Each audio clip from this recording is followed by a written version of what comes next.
يا مساء الفل حبايب سينيوريتا، ازيكم عاملين ايه؟ يا رب تكونوا بخير. عملت معاكم قبل كده عجينة الطعمية من الفول المدشوش، وهسيب لكم الطريقة تحت في صندوق الوصف.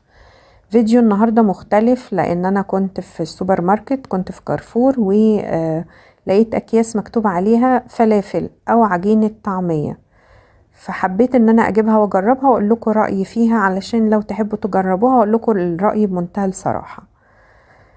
دي المكونات اللي موجودة فيها، تقريبا كل المكونات اللي موجودة في الطعمية اللي بنعملها في البيت او اللي بنجيبها من المطعم، نفس المكونات بالظبط.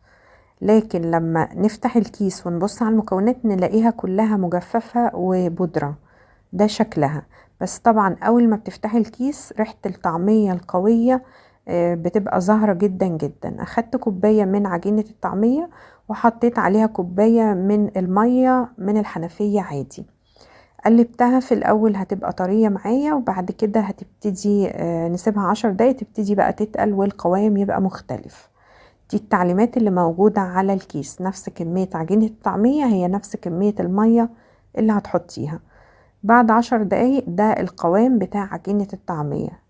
هنقدر بقى نشكلها بمنتهى السهولة، وهقول لكم على طعمها ورأيي في طعمها وكل حاجة. يعني طبعا القوام زي العجينة بالظبط، مفيش اي اختلاف، بتتشكل بمنتهى السهولة. العجينة ناعمة، الريحة بتاعت عجينة الطعمية قوية. اول ما الزيت سخن ابتديت اشكلها وانزل في الزيت السخن.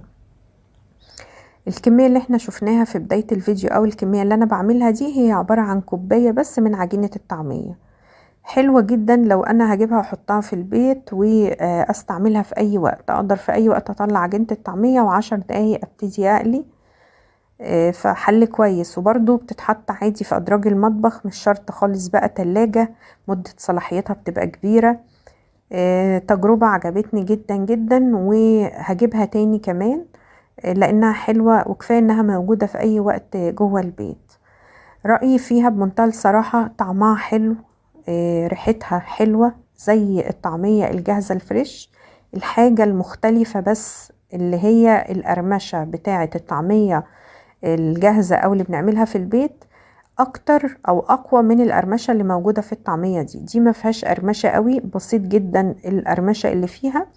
لكن اي حاجة تاني تبيكال الطعمية الجاهزة حلوة جدا، وهجيبها تاني وتبقى موجودة عندي في اي وقت اقدر استخدمها.